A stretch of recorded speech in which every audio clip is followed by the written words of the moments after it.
Hi friends, welcome to my YouTube channel. ఈరోజు నాకు వచ్చిన కామెంట్స్ ఏవైతే ఉన్నాయో వాటన్నిటి గుణంగా వివరణ ఇవ్వడం కోసం ఈ వీడియో చేయడం జరుగుతుంది. నేను ఆల్రెడీ ఎన్టీపీసీ నోటిఫికేషన్పై వీడియో పెట్టాను అండ్ అప్లికేషన్పై వీడియో పెట్టాను. బుక్స్ పైన కూడా ఒక వీడియో పెట్టాను, కావాలంటే వెళ్ళి చూడండి ఫ్రెండ్స్. అయితే దానిపై వచ్చినటువంటి ఈ కామెంట్స్ ఏవైతే ఉన్నాయో వాటిపై వీళ్ళకు వివరణ ఇవ్వడం కోసం వీడియో చేస్తున్నాను. ఎస్పెషల్లీ ఈడబ్ల్యూఎస్ సర్టిఫికేట్ ఏ విధంగా పొందుకోవాలి అండ్ ఈబీసీ సర్టిఫికేట్ అంటే ఏంది, దీనికి దానికి మధ్యన తేడా ఏంది, అదేవిధంగా అమ్మాయిలకు ఎటువంటి పోస్టులు అనేది బాగుంటుంది, ఓకేనా, అమ్మాయిలకు అసలు ఎన్ని పోస్టులు అనేవి తెలుసుకోవాలి, ఏ విధంగా తెలుసుకోవాలనేది చాలామంది కామెంట్ చేయడం జరిగింది. ఆ కామెంట్స్ పై కూడా నేను వీడియో పెట్టడం జరుగుతుంది. ఇక్కడ చూడండి ఫ్రెండ్స్, మొట్టమొదటిగా మనం ఈడబ్ల్యూఎస్ దగ్గరికి వెళ్దాం. ఆ తర్వాత ఈబీసీ చూసుకొని నేను స్టెప్ బై స్టెప్ మొత్తం కూడా ఎక్స్ప్లెయిన్ చేస్తాను. అండ్ ఇంకొకటి ఏంటంటే ఫైనల్ ఇయర్ వాళ్ళు అప్లై చేసుకోవచ్చు అని చాలామంది అడుగుతున్నారు. ఇంకా డిఫరెంట్ డౌట్స్ అడుగుతున్నారు, వాళ్ళందరికీ కూడా చెప్తాను. ఇంకోటి సర్జరీస్ ఉన్న వాళ్ళు అప్లై చేసుకోవచ్చు అంటే దానికి కూడా వివరణ చెప్తాను నేను. ఇక్కడ చూడండి ఫ్రెండ్స్, మనకు ఈడబ్ల్యూఎస్ సెక్షన్ కిందకి ఎవరు వస్తారంటే ఎస్సీ ఎస్టీ ఓబీసీ రిజర్వేషన్ కిందకి రాని వారిని ఈడబ్ల్యూఎస్ సెక్షన్ కిందకి తీసుకోవడం జరుగుతుంది. అంటే అగ్రవర్ణాలని ఈడబ్ల్యూఎస్ సెక్షన్ కింద చేర్చడం జరిగింది. వీళ్ళకి 10% రిజర్వేషన్ అనేది ఇవ్వడం జరుగుతుంది. ఇది రీసెంట్గా చేసినటువంటి ఇది రిజర్వేషన్ ఫ్రెండ్స్. దీనికి ఎలిజిబిలిటీ కావాలంటే ఫ్యామిలీ గ్రాస్ యాన్యువల్ ఇన్కమ్ అనేది 8 lakhs కన్నా తక్కువగా ఉండాలి. యాన్యువల్ ఇన్కమ్ అనేది 8 lakhs కన్నా తక్కువగా ఉండాలి.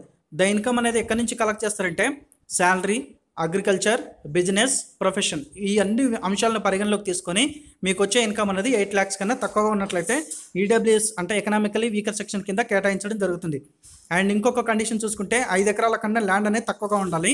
ఆ తర్వాత రెసిడెన్షియల్ ప్లాట్ అనేది 1000 square feet కన్నా తక్కువగా ఉండాలి. అదేవిధంగా రెసిడెన్షియల్ ప్లాట్ ఒకవేళ మున్సిపాలిటీస్లో ఉన్నట్లయితే 100 square feet కన్నా తక్కువగా ఉండాలి. ఇంకోటి నోటిఫైడ్ మున్సిపాలిటీస్ అంటే ఏంటంటే మున్సిపాలిటీస్గా కాబోతున్నా అంటే లేకపోతే మున్సిపాలిటీ లాంటి టౌన్స్లో ఉన్నట్లయితే రెసిడెన్షియల్ ప్లాట్ అనేది 200 square feet కన్నా తక్కువగా ఉంటే వీళ్ళందరూ కూడా ఎకనామికల్లీ వీకర్ సెక్షన్ కిందకి రావడం జరుగుతుంది. ఇంకో కండిషన్ ఇచ్చారు మనకు, ఫ్యామిలీలో ఎవరైతే 18 years కన్నా తక్కువగా ఉంటారో వాళ్ళ పేరు మీద ఏదైనా ఆస్తులు ఉంటే అవన్నీ కూడా ఫ్యామిలీ కిందకే రావడం జరుగుతుంది. అంటే వీళ్ళందరినీ ఫ్యామిలీకి కలిసి తీసుకొని మీ ఫ్యామిలీకి ఉన్న ఇన్కమ్ని తీసుకొని మీకు రిజర్వేషన్ అనేది కల్పించడం జరుగుతుంది. 18 years కన్నా ఎక్కువగా ఉన్నవారంటే మీ అన్న కానీ ఎవరు ఉన్నారనుకోండి, వాళ్ళపై ఏదైనా ప్రాపర్టీ ఉందనుకోండి, వాళ్ళకి వచ్చే శాలరీ కానీ ఏది కానీ పరిగణలోకి తీసుకోరు. 18 years కన్నా తక్కువగా ఉన్నటువంటి వాళ్ళ శాలరీ అన్ని పరిగణలోకి తీసుకొని మిమ్మల్ని ఈడబ్ల్యూఎస్ కిందకి చేర్చడం జరుగుతుంది. సో మీకు సర్టిఫికేట్స్ ఏం పొందుకోవాలి మీరు అంటే ఇక్కడ కాంపిటెంట్ అథారిటీ అంటే అధికారుల చేత మీరు కొన్ని సర్టిఫికేట్స్ పొందుకోవాలి. ఇవన్నీ ప్రూఫ్ చూపించి మీరు ఇన్కమ్ అండ్ అసెట్ సర్టిఫికేట్ అనేది మీకు లభిస్తుంది. అది మీకు ఇప్పుడు ఉపయోగపడుతుంది. మీరు నెంబర్ ఎంటర్ చేయాల్సి ఉంటుంది సబ్మిషన్ చేసేటప్పుడు. సో డిస్ట్రిక్ట్ మెజిస్ట్రేటు ఇక్కడ ఆప్షన్స్ ఇచ్చా చూడండి, అనెక్సర్ 3లో ఇక్కడ ఉన్న ఆప్షన్స్ ఏ ఆప్షన్లో నుంచి అయినా కానీ అంటే ఏ అథారిటీ నుంచి అయినా మీరు సర్టిఫికేట్ అనేది పొందుకోవచ్చు. డిస్ట్రిక్ట్ మెజిస్ట్రేట్ కావచ్చు, అడిషనల్ డిస్ట్రిక్ట్ మెజిస్ట్రేట్ కావచ్చు, కలెక్టర్ కావచ్చు, డిప్యూటీ కమిషనర్ కావచ్చు, వీళ్ళందరూ ఎవరి నుంచి అయినా కానీ మీరు సర్టిఫికేట్ పొందుకోవచ్చు. లేదా బి ఆప్షన్ కింద chief presidency magistrate, additional chief presidency magistrate, వీళ్ళ నుండి అయినా ఈడబ్ల్యూఎస్ సర్టిఫికేట్ అంటే ఇన్కమ్ అండ్ అసెట్ సర్టిఫికేట్ అనేది పొందుకోవచ్చు. And revenue officer not below the rank of tahsildar అంటే రెవెన్యూ ఆఫీసర్లో తహసీల్దార్ కన్నా తక్కువగా ఉన్నవారు కాకుండా తహసీల్దార్ రేంజ్ నుంచి ఎవరి దగ్గరనైనా మీరు సర్టిఫికేట్ అనేది తీసుకొని రావచ్చు. అండ్ సబ్ డివిజనల్ ఆఫీసర్ కాంచి కూడా మీరు ఈ సర్టిఫికేట్ అనేది పొందుకొని మీకు వచ్చిన నెంబర్ ఏదైతే ఉందో అది మీరు ఆన్లైన్లో అప్లై చేసేటప్పుడు మీకు రిజర్వేషన్ క్లెయిమ్ చేసినట్లయితే అక్కడ ఇచ్చుకోండి ఫ్రెండ్స్. తర్వాత ఇప్పుడు సో ఇది ఈడబ్ల్యూఎస్కి సంబంధించిన వివరణ. ఈబీసీకి వెళ్దాం. అసలు ఈబీసీ అంటే ఏంటి, అసలు economically backward classes. So economically backward classes కింద అప్లై చేసుకుంటే మీకు వచ్చే బెనిఫిట్ ఏంటి, కొందరు ఏమనుకుంటున్నారంటే ఈబీసీ ఈడబ్ల్యూఎస్ రెండు ఒకటే అనుకుంటున్నారు. సో కొన్ని న్యూస్ ఛానల్ కూడా అలాగే పబ్లిష్ చేశారు అప్పుడప్పుడు. కానీ మనకి ఇక్కడ నోటిఫికేషన్ ప్రకారం ఏంటంటే వీళ్ళు ఏమి ఇస్తున్నారంటే బెనిఫిట్స్ ఈబీసీ కింద అప్లై చేసుకుంటే మీరు కట్టే 500లో ఎస్సీ ఎస్టీ వాళ్ళకి ఏ విధంగా అయితే కన్సెషన్ ఇస్తున్నారో మీకు కూడా అదే కన్సెషన్ ఇస్తారు, అంతకుమించి ఏం లేదు. ఇన్కమ్ నెంబర్ అనేది ఎంటర్ చేయాల్సి ఉంటుంది, ఇన్కమ్ సర్టిఫికేట్. ఆ ఇన్కమ్ సర్టిఫికేట్లో మీకు 50,000 కన్నా ఇన్కమ్ అనేది తక్కువగా ఉండాలి, అప్పుడు మీరు ఈబీసీ కేటగిరీ కిందకి వస్తారు, ఓకేనా. ఇప్పుడు నెక్స్ట్ అమ్మాయిలకు ఏ విధంగా జాబ్స్ ఉంటాయి, ప్రిఫరెన్స్ ఉంటాయి చూద్దాం ఇప్పుడు. సో ఈడబ్ల్యూఎస్ సర్టిఫికేట్ అనేది ఈ విధంగా ఉంటుంది ఫ్రెండ్స్. మీకు ఈ విధంగా ఫామ్ అనేది ఉండాలి. సర్టిఫికేట్ నెంబర్ అనేది ఇక్కడ ఉంది కదండి, సర్టిఫికేట్ నెంబర్ అని కనిపిస్తుంది కదా, ఈ నెంబర్ అనేది మీరు ఆన్లైన్లో అప్లై చేసేటప్పుడు ఇవ్వాల్సి ఉంటుంది. And valid for the year అని ఇచ్చారు చూడండి, అక్కడ ఇప్పుడు మీకు ఇష్యూ అయినటువంటి ఇయర్ ఉంటుంది, ఆ ఇయర్ ఇవ్వాల్సి ఉంటుంది. గవర్నమెంట్ ఆఫ్ అంటే నేను పైన చెప్పాను అథారిటీస్, ఏ అథారిటీ మీకు ఇష్యూ చేస్తుందో ఆ అథారిటీ నుంచి సర్టిఫికేట్ ఇవ్వడం జరుగుతుంది. సో అది తీసుకొచ్చి మీరు ఇక్కడ నెంబర్ అనేది ఎంటర్ చేసి అప్లై చేసుకుంటే మీకు రిజర్వేషన్ అనేది వర్తిస్తుంది ఫ్రెండ్స్. ఓపెన్ చేయగానే మనకు ఎన్టీపీసీ మీద క్లిక్ చేసుకుంటే కిందికి స్క్రోల్ చేస్తే ఇక్కడ మనకు ఆన్లైన్ రిజిస్ట్రేషన్ ఒకటి ఉంటుంది, దాని మీద క్లిక్ చేయండి ఫ్రెండ్స్. ఇప్పుడు మనకు క్లియర్ ఇన్ఫర్మేషన్ అనేది దొరుకుతుంది. ఇక్కడికి వచ్చిన తర్వాత మీకు ఏ జోన్కి ఎన్ని ఉన్నాయనేది చూసుకోవచ్చు. మొట్టమొదటిగా న్యూ రిజిస్ట్రేషన్ చేసుకోవాల్సి ఉంటుంది. ఆన్లైన్ అప్లికేషన్ వీడియో చూసిన వాళ్ళకి తెలుస్తుంది. ఇక్కడ న్యూ రిజిస్ట్రేషన్ వచ్చిన తర్వాత జోన్ సెలెక్ట్ చేసుకునేటప్పుడు చాలా కేర్ఫుల్గా సెలెక్ట్ చేసుకోండి. అండ్ ఎగ్జామినేషన్ గురించి కూడా చాలామంది అడుగుతున్నారు, అన్న మేము ఒకవేళ బెంగళూరు రాస్తే ఎట్లా, లేకపోతే ఇంకెక్కడైనా రాస్తే మాకు తెలుగులో ఉంటుందా ఆప్షన్ అంటే, మీరు ఎగ్జామ్ లాంగ్వేజ్ ప్రిఫరెన్స్ ఇచ్చుకునే విధానాన్ని బట్టి ఉంటుంది. ఇంగ్లీష్ అనేది డిఫాల్ట్గా ఉంటుంది అందరికీ. అండ్ ఇంగ్లీష్తో పాటు వేరే లాంగ్వేజ్ మీరు ఇచ్చుకునే లాంగ్వేజ్ ఉంటుంది, తెలుగు ఇచ్చుకోండి, తెలుగులో వస్తుంది. ఓకేనా. ఇప్పుడు నేను సికింద్రాబాద్ జోన్ మీద క్లిక్ చేస్తున్నాను. మీరు జోన్ సెలెక్ట్ చేస్తున్నప్పుడు కేర్ఫుల్గా సెలెక్ట్ చేసుకోవాలి. ఒకసారి రిజిస్ట్రేషన్ అయిపోయిందంటే మీరు మరలా ఎప్పటికి కూడా మీరు వేరే జోన్లో అప్లై చేయడానికి అవకాశం లేదు. ఎందుకంటే మీ డీటెయిల్స్ అన్నీ అక్కడ వెళ్ళిపోతాయి కాబట్టి మీరు నెక్స్ట్ రిజిస్ట్రేషన్ కాలేరు.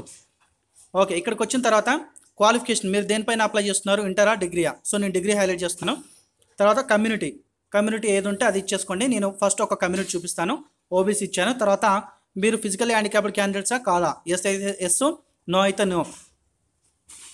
ఇచ్చిన తర్వాత చెక్ అవైలబిలిటీ మీద క్లిక్ చేద్దాం. మనం చెక్ అవైలబిలిటీ మీద క్లిక్ చేస్తే ఈ జోన్లో ఈ కేటగిరీ వాళ్ళకి ఎన్ని వేకెన్సీలు ఉన్నాయో క్లియర్గా ఇస్తారు మనకి. ఇక్కడ ఆర్ఆర్బీ సికింద్రాబాద్ జోన్ చూసుకుంటే మనకు చూడండి ఈ విధంగా ఇచ్చారు. 13 పోస్టులు హైలైట్ అయ్యాయి, 13 రకాల వేకెన్సీలు హైలైట్ అయ్యాయి. ఎందుకంటే డిగ్రీ బేస్ కాబట్టి 13 రకాల వేకెన్సీలు అనేవి హైలైట్ అయ్యాయి. సో టోటల్గా ఎన్ని ఉన్నాయి అన్నీ కూడా క్లియర్గా ఇచ్చారు మనకి ఇక్కడ. ఇవన్నీ చూసుకొని అప్లై చేసుకోండి. అండ్ ఇవి ఏ విధంగా అంటే మీరు పోస్ట్ ప్రిఫరెన్స్ ఏ విధంగా ఇవ్వాలని కూడా చాలామంది అడుగుతున్నారు. ఇక్కడ పోస్ట్ ప్రిఫరెన్స్ ఇవ్వడం అంటూ ఏముండదు ఫ్రెండ్స్. నేను లాస్ట్ టైం ఎన్టీపీసీ ఎగ్జామ్ రాసినటువంటి ఒక బ్రదర్ని కూడా అడిగాను. ఫస్ట్ కంప్యూటర్ బేస్డ్ టెస్ట్ అనేది అందరికీ ఈక్వల్గా ఉంటుంది. ఒక అతను కూడా కామెంట్ చేస్తాడు, అన్న నువ్వు ఇలా చెప్పావు అలా చెప్పావని. నేను ఇప్పుడు ఆ బాక్స్ పట్టుకొని మీకు ఎవరెవరికి ఏ ఎగ్జామ్ ఉంటుంది, 12th వాళ్ళకి ఏ ఎగ్జామ్ ఉంటుంది, డిగ్రీ వాళ్ళకి ఏ ఎగ్జామ్ ఉంటుంది, అండ్ కంప్యూటర్ ఆప్టిట్యూడ్ వరకు ఉంటుంది. ఓకేనా, కంప్యూటర్ ఆప్టిట్యూడ్ టెస్ట్ వరకు ఉంటుంది, స్కిల్ టెస్ట్ వరకు ఉంటుంది. ఈ విభాగంలో అన్నీ కూడా ఎక్స్ప్లెయిన్ చేస్తాను. మొట్టమొదటిగా సో మీరు రిజిస్ట్రేషన్ అయిపోయిన తర్వాత ఆన్లైన్ అప్లికేషన్ అయిపోయిన తర్వాత పేమెంట్ ఉంటుంది. పేమెంట్ అయిపోయిన తర్వాత పోస్ట్ ప్రిఫరెన్స్. అక్కడ మీకు ఎన్ని ఆప్షన్స్ హైలైట్ అయితే అన్ని ఆప్షన్స్ టిక్ చేసుకోండి. ఎందుకంటే మీరు ఒకవేళ టిక్ చేసుకోలే అనుకోండి, అర్థమవుతుందా, ఒకవేళ టిక్ చేసుకోకపోతే మీరు ఆ వేకెన్సీలు కోల్పోతారు, మీరు అక్కడ పొందుకునే అవకాశాన్ని కోల్పోతారు. కాబట్టి అన్ని టిక్ చేసుకుంటే అందులో ఏదో ఒకటి సెలక్షన్ ఏ విధంగా ఉంటుందంటే మనకు నోటిఫికేషన్లో చూపిస్తాను. నేను అది చూపించి మీకు ఎక్స్ప్లెయిన్ చేస్తాను. ఇప్పుడు సో ఈ జోన్కి అనేది ఈ విధంగా ఉంటుంది. ఈ వేకెన్సీలు అనేవి అందరికీ కాదు, ఈ కేటగిరీలో ఉన్న వారికి ఎన్ని వేకెన్సీలో ఒకసారి చూసుకోండి. చూసుకున్న తర్వాత సైడ్లో అప్లై ఉంటుంది, దాని మీద క్లిక్ ఇచ్చుకుంటే మీరు డైరెక్ట్గా వెళ్ళిపోతారు. మీరు ఓకేనా, రిజిస్ట్రేషన్కి వెళ్ళిపోతారు. రిజిస్ట్రేషన్ అయిపోతుంది. ఆ తర్వాత ఇంకా ఇదంతా అవసరం లేదు, మీకు ఆ వీడియోలు అన్నీ చెప్పాను, మళ్ళీ చెప్పనిది. ఓకే, ఇక అమ్మాయిలకి ఏ పోస్టులు బాగుంటాయని అని కొంతమంది అడిగారు. అమ్మాయిలకు చూసుకుంటే టైపిస్ట్ పోస్టులు అనేవి బాగుంటాయి. సో మీరు టైపిస్ట్ పోస్టులు వస్తే బాగుంటుంది మీకు. ఈ పోస్టులకు టైపిస్ట్ సర్టిఫికేట్ అవసరం అని అడిగారు చాలామంది. టైపిస్ట్ సర్టిఫికేట్ అనేది అవసరం లేదు, కంప్యూటర్ మీద టైప్ చేయాల్సి ఉంటుంది. మీకు టైపింగ్ అనేది వస్తే సరిపోతుంది. టైపింగ్ స్పీడ్ అనేది ఇంప్రూవ్ చేసుకోండి. అలాగే ఇంకొక విషయం ఏంటంటే టికెట్ క్లర్క్ అంటే ఏంది, ఇక్కడ టికెట్ క్లర్క్ ఉద్యోగాలు ఏడున్నాయి అన్న, టికెట్ క్లర్క్ నోటిఫికేషన్ ఎప్పుడు వస్తుందని కొంతమంది అడిగారు. టికెట్ క్లర్క్ అంటే మీకు చూపిస్తాను నేను. ఓకే, టికెట్ కలెక్టర్ అంటే అని అడిగారు. టికెట్ కలెక్టర్ అంటే టికెట్ క్లర్క్ అన్నా టికెట్ కలెక్టర్ అన్నా ఒకటే. ఓకేనా, రెండు ఉన్నాయి. ఇక్కడ ఇంటర్ బేస్ మీద కొన్ని వేకెన్సీలు ఉన్నాయి, డిగ్రీ బేస్ మీద కొన్ని వేకెన్సీలు ఉన్నాయి. అన్న మరి ట్రైన్ క్లర్క్ అంటే ఏంది అని అడిగారు. ట్రైన్ క్లర్క్ అంటే ఏం లేదు, ఎన్ని గూడ్స్ వచ్చాయి ఎన్ని గూడ్స్ పోయాయని అతను బయట ఉండి కలెక్ట్ చేసుకుని డాటా అనేది సఫిషియెంట్గా పెట్టుకుంటాడు, అతను ట్రైన్ క్లర్క్. టికెట్ క్లర్క్ అంటే ఏంటంటే లోపల టికెట్ వెరిఫై చేసుకుని టికెట్స్ అన్ని కలెక్ట్ చేసుకునే అతన్ని టికెట్ క్లర్క్ అని చెప్పడం జరుగుతుంది. ఆయన విధులు ఆ విధంగా ఉంటాయి, వీళ్ళ విధులు ఈ విధంగా ఉంటాయి. ఓకే ఫ్రెండ్స్, మిగతా విషయాలకు వెళ్దాం. ఫ్రెండ్స్ ఇక్కడ మనకు చాలామంది ఏమన్నారంటే అన్న సిలబస్ అందరికీ ఒకే విధంగా ఉంటుందా, ఎవరెవరికి ఏ ఎగ్జామ్ ఉంటుంది అని అడగడం జరిగింది. ఇక్కడ 1 నుంచి 5 పోస్టుల వరకు ఇంటర్ బేస్ మీద జరిగేటువంటి ఉద్యోగాలు ఇవి. తర్వాత 6 నుంచి 13 వరకు డిగ్రీ బేస్ పైన ఉన్నటువంటి ఉద్యోగాలు. ఈ 1 నుంచి 5 వరకు కావచ్చు, 5 నుంచి 13 వరకు కావచ్చు. CBT 1 అనేది అందరికి ఒకటే పేపర్ ఉంటుంది. ఓకేనా, క్లియరా? CBT 1 అందరికి ఒకటే ఉంటుంది. CBT 2 చూసుకుంటే సిలబస్ అనేది CBT 2 కూడా ఇదే ఉంది, కాకపోతే డెప్త్ ఇస్తుండొచ్చు మేబీ. CBT 2 చూసుకుంటే మనకి ఇక్కడ 1 నుంచి 4 వరకు ఒక రకమైన అందరికి ఒకటే పేపర్ ఇస్తారు. అది తర్వాత కమర్షియల్ కమ్ టికెట్ క్లర్క్కి ఒక పేపర్ ఉంటుంది స్పెషల్గా, ట్రాఫిక్ అసిస్టెంట్కి ఒక పేపర్ ఉంటుంది స్పెషల్గా, గూడ్స్ గార్డ్ నుంచి మళ్ళీ లెవెల్ 5 ఉద్యోగాలందరికీ ఒక పేపరు, లెవెల్ 6 ఉద్యోగాలందరికీ ఒక పేపర్. ఇది నేను ఆ వీడియోలో చెప్పాను, ఈ వీడియోలో కూడా చెప్తున్నాను. అండ్ తర్వాత టైపింగ్ స్కిల్ టెస్ట్ ఎవరికి ఉంటుందంటే టైపిస్ట్ ఉద్యోగాలు ఉన్నటువంటి వాళ్ళకు ఉంటుంది. ఇక్కడ పైన 3 ఉద్యోగాలు చూడండి. Junior clerk cum typist, accounts come clerk cum typist, junior time keeper. ఈ 3 ఉద్యోగాలు కూడా టైపింగ్ స్కిల్ టెస్ట్ అనేది ఉంటుంది. 4వది 5వది అంటే train clerk, commercial cum ticket clerk, వీళ్ళిద్దరికీ టైపింగ్ టెస్ట్ ఉండదు, కంప్యూటర్ బేస్డ్ యాప్టిట్యూడ్ టెస్ట్ కూడా ఉండదు. 2 ఉండవు వీళ్ళకు, కేవలం CBT 1 CBT 2 ఉంటుంది. ఆ తర్వాత ఇంటర్వ్యూ మెడికల్ స్టాండర్డ్స్ ద్వారా సెలెక్ట్ చేయడం జరుగుతుంది. టికెట్ అసిస్టెంట్ చూసుకుంటే దీనికి కంప్యూటర్ బేస్డ్ ఆప్టిట్యూడ్ టెస్ట్ ఉంటుంది. తర్వాత గూడ్స్ గార్డ్కి senior commercial cum ticket clerk వీళ్ళకు కూడా ఎటువంటి టెస్ట్ ఉండదు. సీనియర్ క్లర్క్ కమ్ టైపిస్ట్ ఉద్యోగాలకు టైపింగ్ స్కిల్ టెస్ట్ ఉంటుంది. Junior account assistant cum typist ఉద్యోగాలకు టైపింగ్ స్కిల్ టెస్ట్ ఉంటుంది. సీనియర్ టైమ్ కీపర్ వాళ్ళకు టైపింగ్ స్కిల్ టెస్ట్ ఉంటుంది. కమర్షియల్ అప్రెంటిస్ వాళ్ళకి ఎటువంటి టెస్ట్ ఉండదు. స్టేషన్ మాస్టర్కి కంప్యూటర్ బేస్డ్ ఆప్టిట్యూడ్ టెస్ట్ ఉంటుంది. అన్న మరి ఇప్పుడు ప్రిఫరెన్స్ అన్నిటికీ టిక్ చేసుకో అన్నారు మీరు, ఓకేనా?